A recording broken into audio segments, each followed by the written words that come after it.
Hello बच्चों, let's read the question. A block of mass 1 kg is at rest on a horizontal table. The coefficient of static friction between the block and the table is 0.5. The magnitude of the force acting upward at an angle of 60 degree from the horizontal that will just start the block moving is. Here we have given 4 options. Now to answer this question, first we will discuss here the key concept, and here we will use 2 key concept. First will be used as frictional force. तो frictional force हमेशा relative motion का oppose करता है. Generally it is given as mathematically mu into N. Mu is the coefficient of friction and N is the normal reaction force.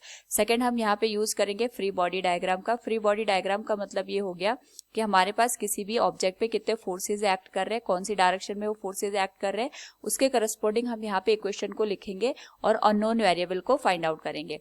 तो question के according हमारे पास एक horizontal table में एक ब्लॉक को रखा हुआ है. इस ब्लॉक पे हम यहाँ पे एफ फोर्स को लगा रहे हैं, लेकिन इस एफ फोर्स को अगर लगाते हमें ये ध्यान रखना है कि हॉरिजॉन्टल के साथ ही 60 डिग्री का एंगल फॉर्म कर रहा है.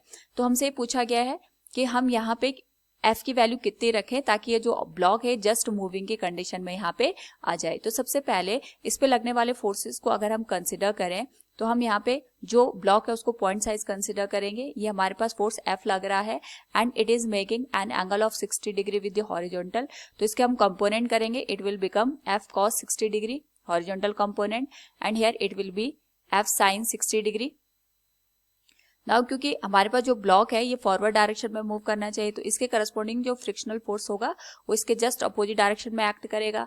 और यहाँ पे इस पे जो डाउनवर्ड डायरेक्शन में एक्ट करेगा, यानी जो हमारे पास ब्लॉक है ये यहाँ पे हमारे पास जो टेबल हमने यहाँ पे रखा हुआ है उस पे इसके वेट की वजह से mg फोर्स यहाँ पे लगाएगा, और जो टेबल है ये ब्लॉक पे अपवर्ड डायरेक्शन में नॉर्मल रिएक्शन फोर्स n को यहाँ पे फॉर्म करेगी. तो क्वेश्चन के अकॉर्डिंग यहाँ पे अगर हम ऑब्जर्व करें तो हमारे पास जितने भी फोर्सेस गिवन है, क्योंकि हमें जस्ट मोशन की कंडीशन को यहाँ पे निकालना है, तो हम यहाँ पे इक्विलिब्रियम की कंडीशन को देखेंगे कि हमारे पास जो ऑब्जेक्ट है वो किस तरीके से यहाँ पे मूव कर रहा है. तो सबसे पहले हम यहाँ पे जो वर्टिकल डायरेक्शन के फोर्सेस है उनको हम कंसिडर करें तो we can say here vertical direction के जो फोर्सेस है that will be given as, यहाँ पे हमारे पास जो पॉजिटिव वाई एक्सिस में फोर्सेस है एक तो है एफ साइन 60 डिग्री, दूसरा यहाँ पे नॉर्मल रिएक्शन फोर्स एन के बराबर है and it will be balanced bye mg.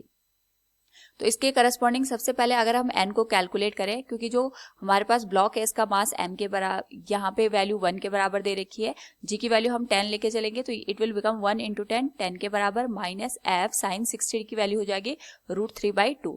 So from here जो n की वैल्यू आएगी that will be given as 10 minus √3 into F divided by 2. This will be given as equation number first. इसी तरीके से अगर हम यहाँ पे हॉरिजॉन्टल फोर्सेस को कंसिडर करें तो इस डायरेक्शन में फ्रिक्शनल फोर्स एफ एक्ट करेगा और इस डायरेक्शन में एफ कॉस 60 डिग्री एक्ट करेगा. क्योंकि हमारे पास जस्ट मोशन की कंडीशन है तो हम यहाँ पे मैक्सिमम इक्विलिब्रियम की कंडीशन को देखेंगे, यानी हमारे पास जो फोर्स की वैल्यू आएगी एफ जो भी वैल्यू हमारे पास यहाँ पे ऑब्टेन होगी उससे ज्यादा ही हमें फोर्स लगाना पड़ेगा ताकि जो ब्लॉक है ये मोशन की कंडीशन में आ जाए. So frictional force F will be given as mu into N. And यहाँ पे हमारे पास जो म्यू की वैल्यू गिवन है according to the question it is 0.5, और यहाँ पे हमारे पास n की जो वैल्यू गिवन है ये हम इक्वेशन नंबर फर्स्ट से यहाँ पे पुट कर सकते हैं. That will be given as 10 minus √3 into F divided by 2. लेकिन हमारे पास जो फ्रिक्शनल फोर्स एफ है that should be balanced by F cos 60 degree, तो हम इन दोनों को यहाँ पे इक्वेट करेंगे. That will be given as F cos 60 degree. और अगर हम यहाँ पे फ्रिक्शनल फोर्स की वैल्यू रख दे तो ये हमारे पास बन जाएगा 0.5 इंटू 10.